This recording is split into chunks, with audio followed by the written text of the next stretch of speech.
wherever you want. Thank you. Okay, good morning. I'm Terry Kruger. As we said earlier on, I am the founder and the chief cook and bottle wash and everything within an organization called Synergetic Sustainable Solutions. I have been with this renewable energy program since before it actually started, and some of the colleagues here as well. We said today that what we're going to be focusing on is the role of the CEO, the role of renewable energy in easing the South African crisis. But we'd like to take this discussion slightly further than that in terms of where the bottlenecks are as well, and how we can address those, and how it would impact on the delivery of renewable energy in South Africa. So let me introduce the panel. We have Johan Pinaar from Met Solar. Just indicate who you are, please. And then Kalyan Dimov from Solar MD. Unfortunately, Nick Becker had an emergency, so he's not available here today. Then Sean Wainwright from Sun Exchange. Jonathan Mattathan from Met Solar. Hein Harold from Harold's Group. Okay. So, gentlemen, let me just have a little moment here. It has been said on many occasions that Africa has such vast, untapped potential. Key to this potential is the power of opportunity to engage in the global village of life. And this means education, skills, access to the World Wide Web. Without power, we are experience poor. We lack the route to market, whether it be from commodities or even songs. I'm Terry Kruger, and I have engaged in social and practical programs across the globe to identify these gems in opportunity that would bring empowerment to Africa. Along with many esteemed colleagues still active today, we were part of the original front runners that actually brought renewable energy to South Africa. And there are many people, I can't mention them all. Today we discuss the role of renewable energy in electricity production to ease our immediate power needs. But we also want to focus on, and I challenge you all to dream. Let's provide the impetus for what you would like to happen beyond simply our supply needs. Each of our panel members today will bring a perspective or a view on how we address the hurdles that we are currently facing, but also in terms of the renewable energy transition in a way that opens markets, reaps potential, and makes Africa the central powerhouse of the earth. So, gentlemen, could I start with you, possibly, Heini? Would you like to give us your perspective? Sure. Good morning, everyone. The discussion is about, how do we ease the energy crisis in South Africa? And a lot of people would think that energy crisis is load shedding. For me, the energy crisis is not just load shedding, it is the actual fact that there are so many people that do not have access to it and do not have access to renewable energy. I got stuck in traffic this morning, which was a bit unfortunate, but it was also fortunate because Google Maps took me through Langa and Bonteheuwel. And as I looked around, you see these small businesses, houses, schools, kids going to school, and not a single solar panel in sight. We're having these discussions around ROI, but it feels like the funding and the projects are all just chasing the high returns because solar has become something that returns high yields. And all people are chasing is, bigger bottom lines. Julian spoke earlier about 14 months ROI. That's amazing, the fact that solar can return in 14 months. But what are we doing to address these issues that there are still so many people that do not have access to it? And how do we get good quality products? We saw that the prices are coming down like crazy, and this is really actually an opportunity for businesses to be involved and be able to get access to cheap, still good quality products to these people. We are not here to become a dumping ground for all the excess nonsense that is not selling anywhere else in the world. I mean, in South Africa, everybody's chasing tier 1 PV modules. Why are we not chasing tier 1 battery products, tier 1 inverters? High quality products that we can deliver to these people. I mean, we did a report and a study that showed that in South Africa, the base, let's call it annual household income for you to be able to afford and finance a solar system is $35,000 and upwards. In South Africa, we only have just over 1.4 million households that's above that line. In Australia, 85% of their population is above that line. In Germany, 75% of their households are above that line. That means that they have got access to financing at much lower interest rates than what we have got in South Africa to be able to afford these systems. But if you look at below the $35,000 mark, there are another 10 million households. And now I'm talking about households, I'm not talking about people, because a lot of these households have got not just 2 people living in the household. So for me, what would be great is addressing the energy crisis would be to drive through Bonteheuwel, Langa, the areas that we drive through, and seeing 2-3 solar panels on a roof, seeing a school there that has got access to it. And I mean, Saul and the bunch of us actually had a bit of a discussion about it last week. But it's really sad to see that everybody's just chasing, the high yield, the best return, the low risk, the bank not taking on any risk. Where is the ESG component? I think that's a very pertinent question. So may I ask for Sol to come in here and respond to that for a moment, please? Sure. Thank you. Yeah, Sun Exchange, has already worked hard to try and solve this funding gap in the market. We've deployed over 100 power plants, the vast majority on schools and retirement villages and small-scale agriculture. But we continue to bump into a question of finance. While we talk about prices going down in terms of commodities, the returns that funders are looking for have gone up. In the last 5 years, 5 years ago, we were able to get funding around 10 to 11% IRR. Now you're looking at 13, 14, 15, 16%.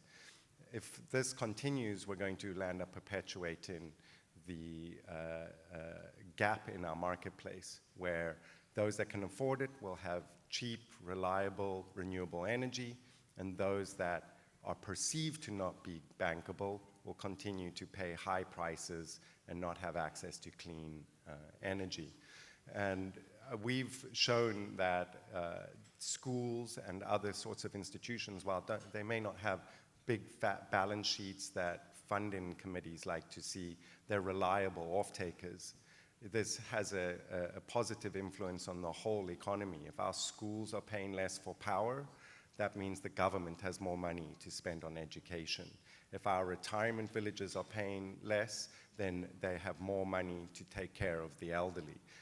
Same can be said for our farmers. If our farmers don't have to burn tons of diesel, they are going to be able to be more competitive in the export markets and have access to export markets. So we have a combination of a funding market that's seeking high yields and misallocating risk, and then that's further compounded by the lack of clarity across the marketplace when it comes to embedded generation. So you can go from one municipality to another. Capacity and their ability to deploy SSEG is greatly varied. The requirements shift incredibly. The same as with education departments. The Gauteng Education Department and the Western Cape Education Department have completely different views on what it means to deploy solar. But the benefits are clear, but there seems to be a fundamental gap in the way that the market is looking at that opportunity. There's a very, very good point. Sorry, those are very good points. Johan, could I possibly bring you here into this? You come from a totally different perspective in terms of the upper end of the market. Could you please give us your ideas? Yes, thanks, Terry. So, we obviously coming from the C&I agri and some mining EPC space. So, we're dealing with a different end of the market. From our side, probably one of the largest challenges is standards. So, straightforward, just standards being implemented. And I think it would be a really strong enforcer, I think, for the industry and the market and the EPC as such, to have a single set, being rolled out between Eskom municipalities.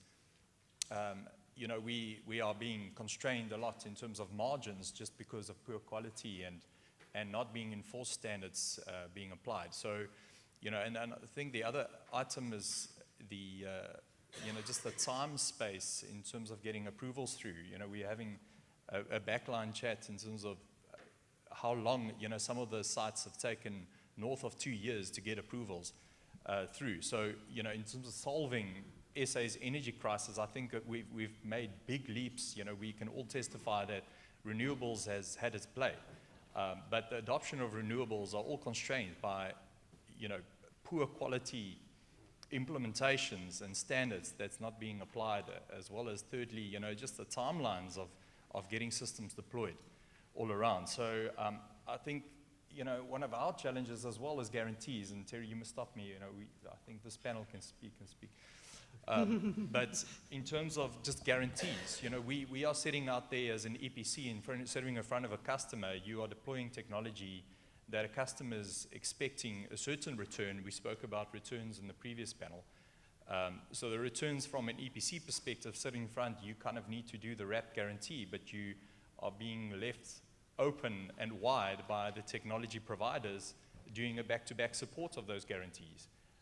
And I think those things, and along with transparency around the industry in terms of the lessons learned, we're sitting in a battery forum, and I think batteries has probably got the poorest set of standards and compliance and requirements around that. So, so having a more transparent forum amongst EPCs and lessons learned, I think all of our EPCs are taking our own lessons and using that as your unique attribute to the market. But there's so much lessons, ACEs, and so much lessons learned around the table. Everybody has deployed large-scale batteries. Kalyan sitting on the left, that's taking the lead. So I'd love to give him. I was going to say that's a wonderful lead-in for Kalyan to come in. And, all disclosure, Kalyan and I built probably the very first solar system on public building at the Red Cross Children's Hospital in 2014. So we've come a long way and very proud of that. So Kalyan, please take forward. Yeah, thank you. So maybe the Red Cross Hospital needs a battery soon also, so yes, we can find a way there. So I just bring your mic to back to, sorry, I have a little bit of shoulder problem. This is how it gets. Always bad. So, just a few words about, I don't want to give my own opinion here. I just want to comment on some of the topics which the speakers here said, and they're quite good speakers and long-standing in the industry. So just about the standards, specifically on the battery projects, on the CNI space, I can say that it's basically based on the insurance companies. So they dictate currently how we need to build containerized solutions, what needs to be placed inside, what fire protection, what ventilation, and they basically want to protect the asset of the client. In case of something happens, then they should be protected. On the topic about small commercial and residential businesses, these households which are with income under $35,000, and I think last week Heinz said that they are over 4 million compared to the part which is in high income earning. So I think these households now is the moment to start thinking about solar systems, maybe with or without battery storage, because the prices at the moment are extremely low. The market is commoditized, so it may not get cheaper before it gets more expensive. So the PV panels last year were between 4 and 5 rand per kilowatt peak, on a module price, not installed capacity, but just the PV panel itself. This year are about between 2 and 3 rand. And going up again. I don't know this, but they are going up. So I think it's maybe a good idea. I know that there is a 10% tax implemented. We should, the government should use this 10% for something good, like development of new standards, like Johan said, and or development of local battery manufacturing. We haven't had any, so just a comparison between South Africa, we haven't had any help from the South African government. We are privately financed and we were growing naturally based on some of our clients which are sitting here. So we have been very good. In Europe is a little bit different, where you get basically almost 100% factory financed. In China is also you get everything financed with from the government. So you just need to develop your product and build. Here is a bit more complicated, but maybe that makes us stronger. Can I now bring in Jonathan into this discussion, please? Firstly, thank you for having me. I appreciate it.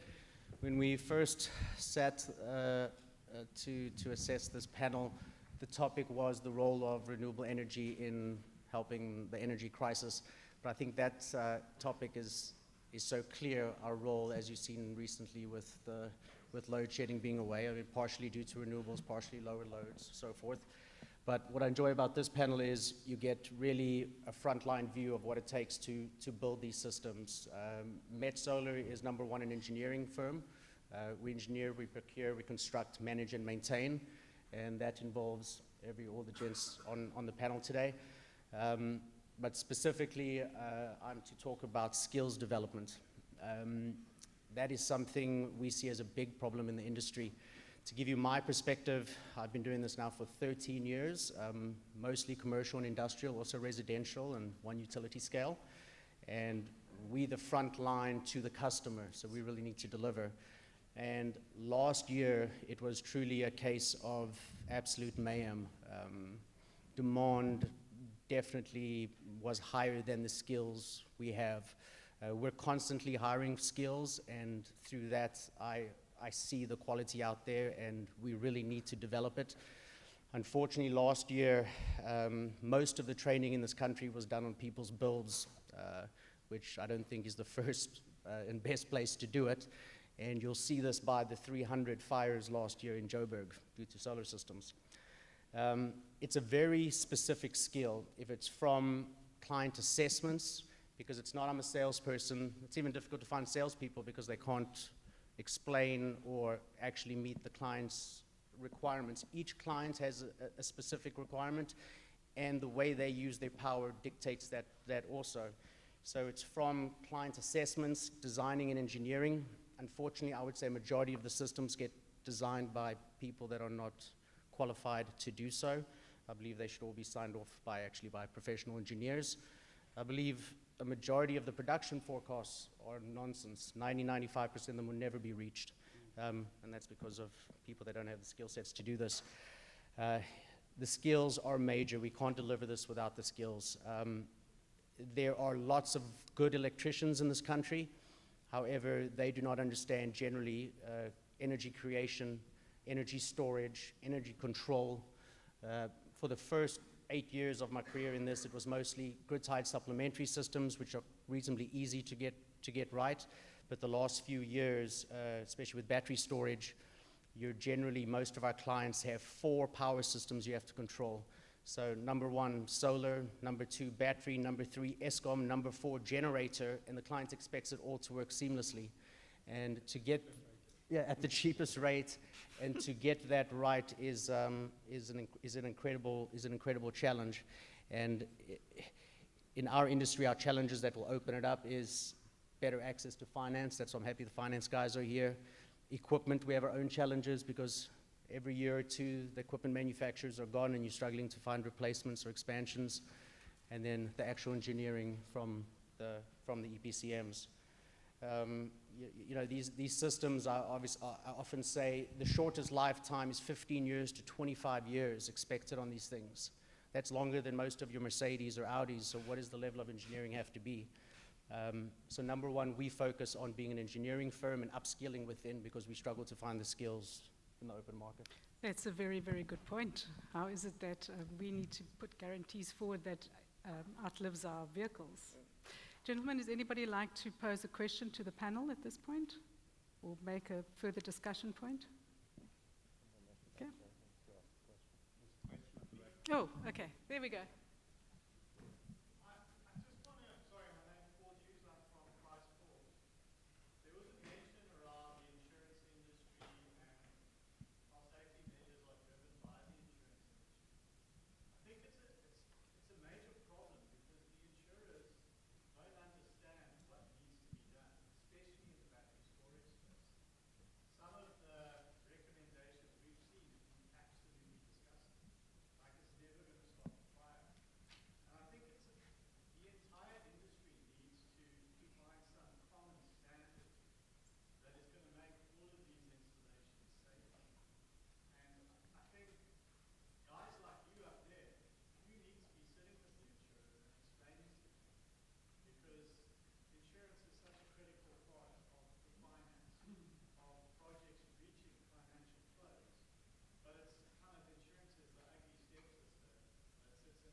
Okay, so who would like to address this wonderful question? I can touch on that. Yeah, it's easy to say that we should be sitting with the insurance guys, and I can tell you that I think a lot of us have. The problem is that there's no one standard. That's the biggest thing. The standards differ whichever province you are in. And if you look at a country like Europe and the UK, what they are doing is the standards are there. I mean, you've got UL 954A battery standards, you've got all of these standards, and what actually happens is those standards get forced onto the manufacturers to make their equipment comply.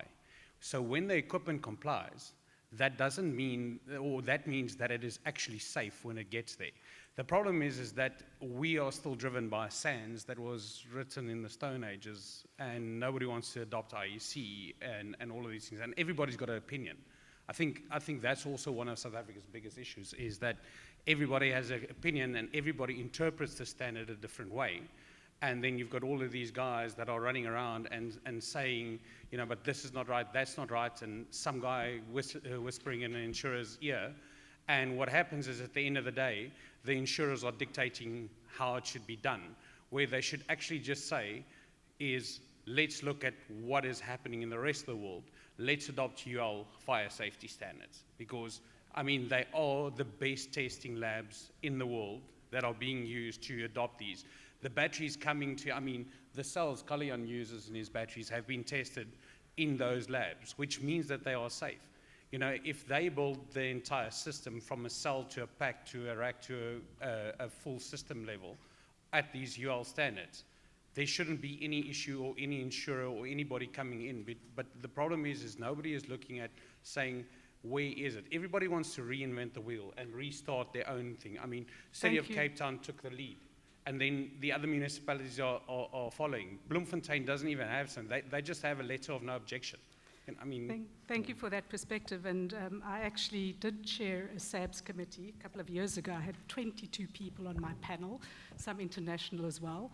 And what we tried to address was the fires from the very poor paraffin stoves. So yes, a lot of experience in that area. Sol, would you like to make a perspective? Yeah, I think what it really points to is an opportunity. Look, this market has gone through a major boom. There's been a proliferation of companies out there delivering product, and I think we're going through a moment of consolidation as we move into the next year or so. And I think it's an opportunity for the industry, be it the insurance, the CEOs that are sitting up here representing the different aspects of the industry, and the government to come together and find a way to create this standardization in the market. If we don't do this, it's going to continue to be a race to the bottom.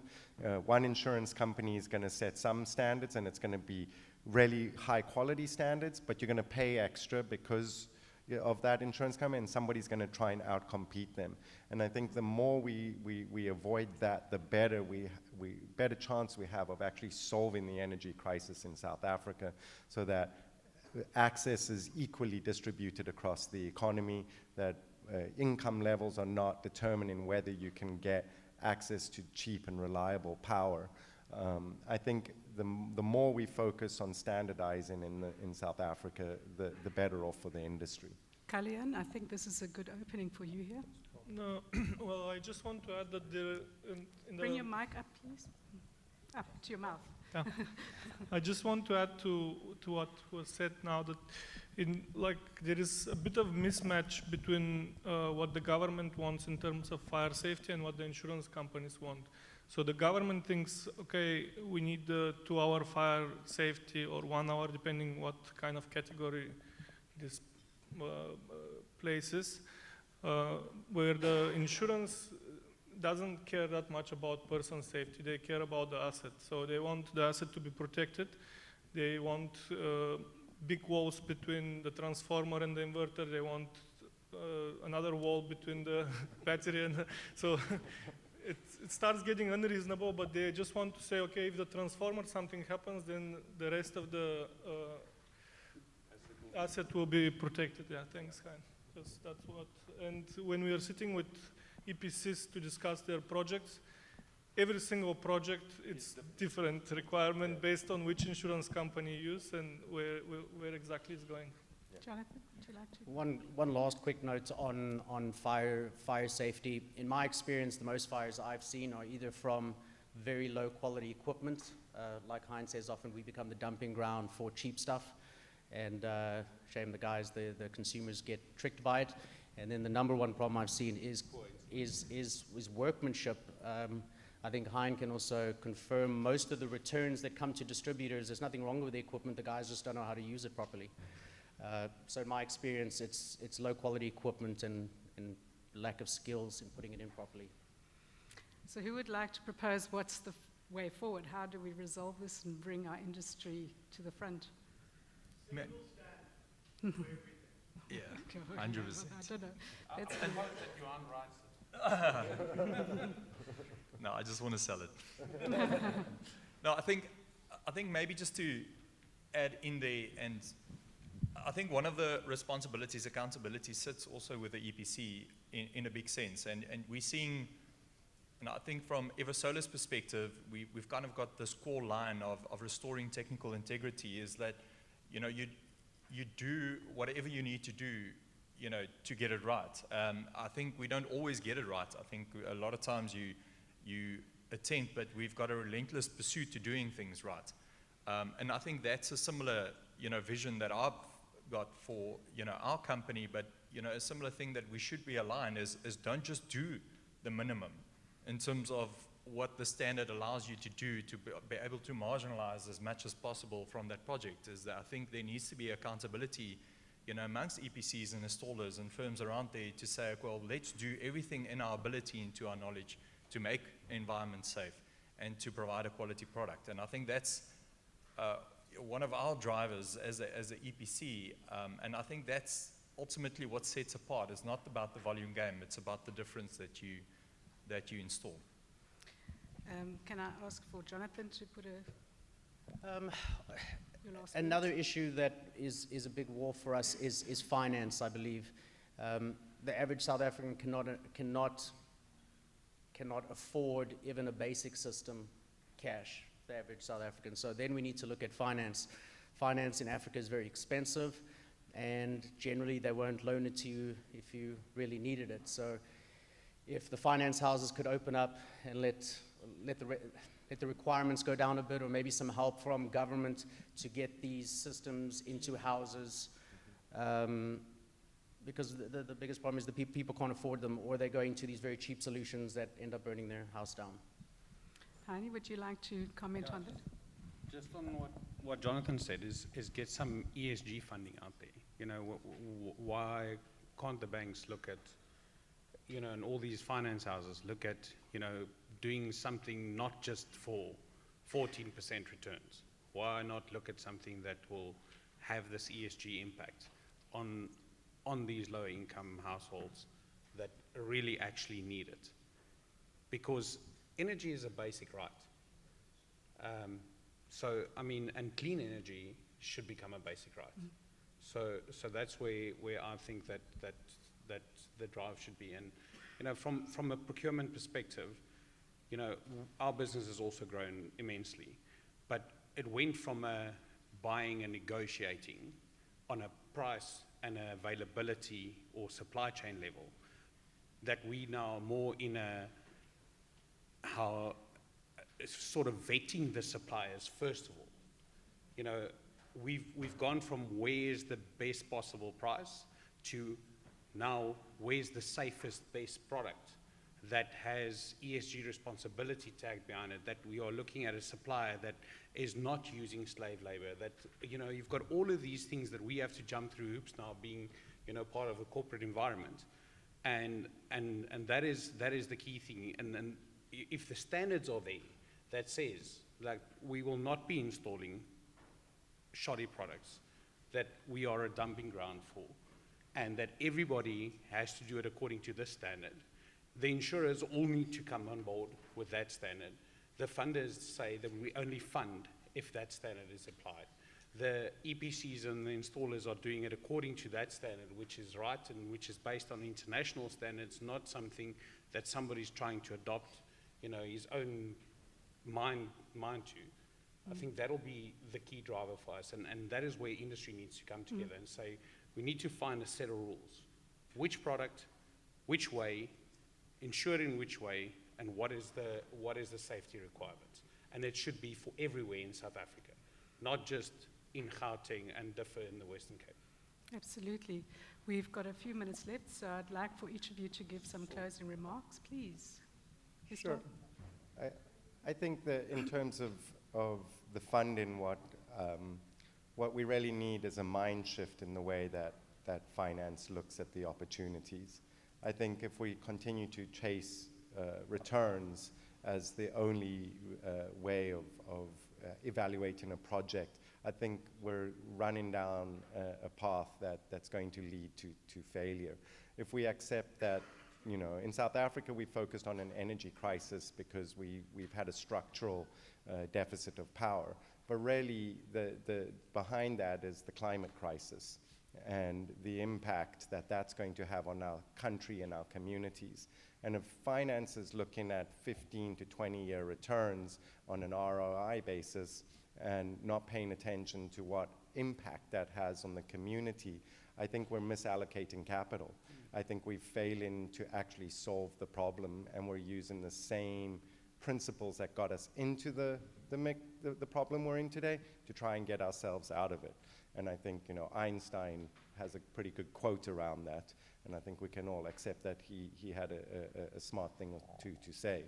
So I think if we can find a way to move the industry towards looking at these opportunities holistically, we have a background, we can show the track record that businesses that typically do not have fat balance sheets actually will pay their electricity bill.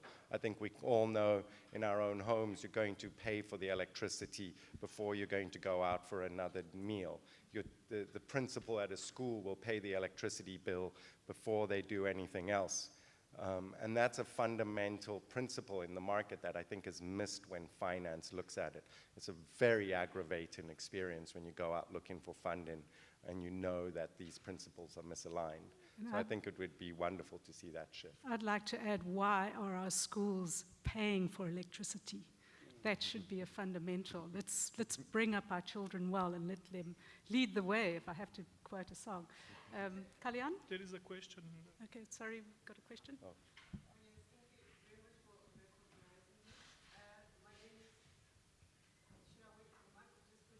Is there someone, can I just... We can hear you. Yeah, go ahead.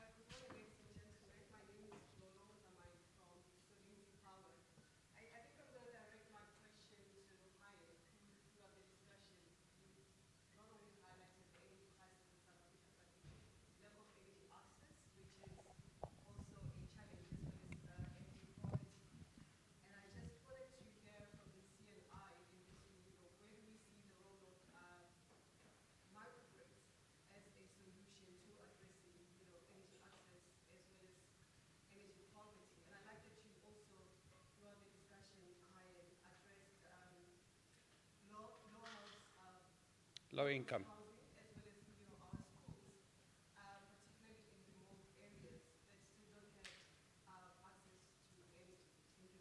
Excellent questions. Yeah, so I mean, microgrids is something that we've been exploring, and we've actually been involved in supplying equipment to for quite some time. Actually have some customers in the audience that have built some. So I think if you take how long it will take utility to build other transmission capacity to get the energy there, and how rapidly deployable microgrids and you know, small scale embedded generation is being able to be deployed, you can literally roll it out before they even start the tendering process on the build of the transmission line. So the nice thing about solar, it's about, you know, decentralized. There's no one centralized place. You can do microgrid with an estate or with a community. You can do, you know, individual solar systems, and they're really becoming so cheap that the access is there. The access is there, but the focus is not there. And I think Saul's point is the major one that's pushing out to this is, you know, these schools are actually really, really key on doing it, because they should not be paying for electricity. And you can quickly deploy solar there. They are going to pay for it. You know, government doesn't want them to take longer pay periods than, you know, like 7 years, I think. 5 years now, 5 years in Gauteng. So they can't get onto the BPA, which makes them not viable, because funders are chasing 14% payback in 5 years. It's just not going to make them ever have solar. And I think the ESG component is the one thing that they should look at, is, you know, what are we doing? We are making that school not pay for electricity, money being spent on education to grow them up. And I think, again, to what Jonathan said is, you know, why are we not training these people at a university and a school level to become solar engineers? Because a general engineer or electrician is not a solar engineer. And the skills, I mean, these guys around here, and I think a lot of the people in the room here know that the only thing that's happening is we're just rotating staff here.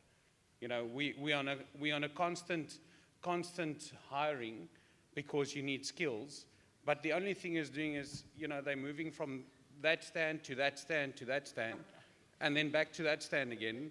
And the paycheck is going up the whole time, and there's no new skills being developed. I mean, There seems to be quite a skills gap, because with Saratech, the South African Renewable Energy Training Center, which was also a project that we worked on in the early days, it's like from school level to that level even. It's how do you get there? Are there any other questions at this stage? Okay, who would like to speak? I just want to add something about the microgrids, which we mentioned earlier. So I think the future of Africa on solving the energy crisis is exactly microgrids and mini-grids. The problem at the moment there is that mostly it's some form of US aid or some kind of European funding, or it's very slow. The tenders are running over 4 or 5 years in finding new sites and trying to develop there. And we are doing quite a lot of this, supplying quite a lot into Africa for specifically microgrids. But I think the solution there is to develop a little bit more on a macroeconomic level. So you need to bring the energy and the economy at the same time. So somehow build a nice factory with a big solar system, with a battery, and supply all your workers, households. Do some business in Africa, and that should be somehow on the private level. It's difficult, and nobody wants to do it because it's a big capital, but I think that's the solution which will bring basically the economy and the energy at the same time into Africa. I don't think the amount of microgrids which is now built into Africa will do more than 0.1% of what they need. Thank you for what we that. need. Have we got time for one last question? No, unfortunately, we don't have time for one last question, but you most certainly can engage with the panel. I'd first like to say thank you very much to everybody on the panel. I think we've had quite a broad and very insightful amount of information and consultation about what's really going on in the renewable energy sector. So thank you everybody to the panel. Thank you to the organizers for having us here. And please do engage with us if you want any further information. And definitely the ESG side and all these corporates that want to do fantastic projects, let's support the schools. Would we say a hey to that? Thanks very much, everybody.